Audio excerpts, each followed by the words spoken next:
These are the notes of the B major scale.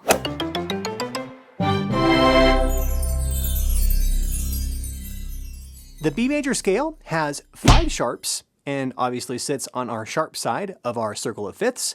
And the 5 sharps that we're going to change are F sharp, C sharp, G sharp, D sharp, and finally A sharp. Now that's a lot of sharps. So as always, I think of the phrase, fat cats go down alleys eating bacon, to help me remember which accidentals to add. Since I know that B major has 5 sharps, I take those first 5 words, fat cats go down alleys, and there you have it. That's which notes are going to be sharp. So all this means is that we're going to learn this scale starting on middle B and go up to high B and play the following notes.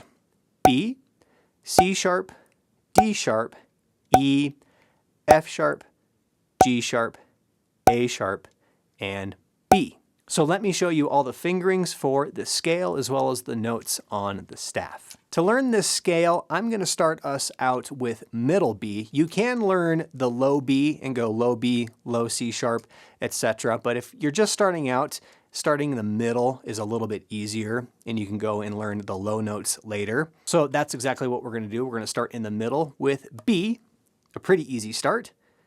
We're going to lift that finger up and have no fingers down at all, completely open for C sharp.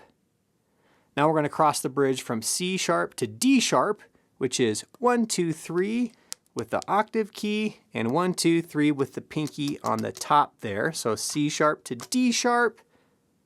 We're going to lift these 2 fingers up on our right hand for E, lift a finger up for F sharp. I like to keep this pinky down here on the top of the spatula keys as I go from F sharp to G sharp, rather than moving 2 things at once. Well, sometimes I keep it open and push it down. I guess it depends on the scale, but you can do either one. F sharp to G sharp, nothing on our right hand. Lift these 2 fingers up for A, and we're going to add in this side key over here, which is B flat, but I like to call it, and everyone calls it, A sharp in this key of B major. So G sharp to A sharp, and then going to B right there at the top, again keeping that thumb down there on the octave key.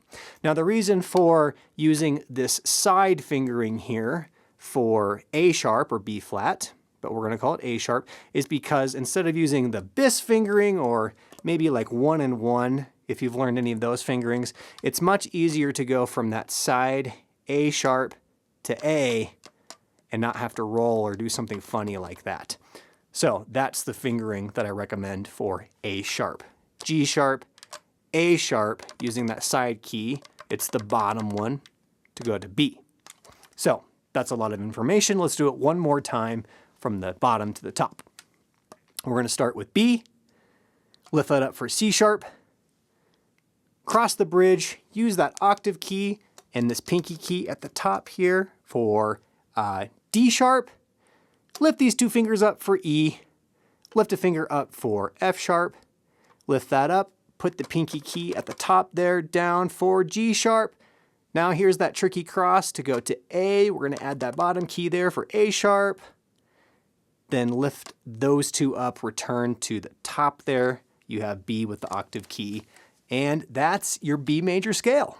So the B major scale can be a bit of a tricky one in the beginning. So now it's time to take all of that knowledge and practice it, the most important part. And I have some practice play-alongs for you to practice the scale with whatever saxophone that you happen to be playing at home. Make sure that you tune before you play so that your notes match as close as possible to mine. And if you found this video helpful, I greatly, greatly appreciate you subscribing to my channel, liking this video, commenting anything down below. It really helps the support of my content and it means a lot. So thanks for checking out this tutorial. I hope you enjoy playing along and happy practicing.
Whoa, whoa, whoa, make some music with Stoked on Sax.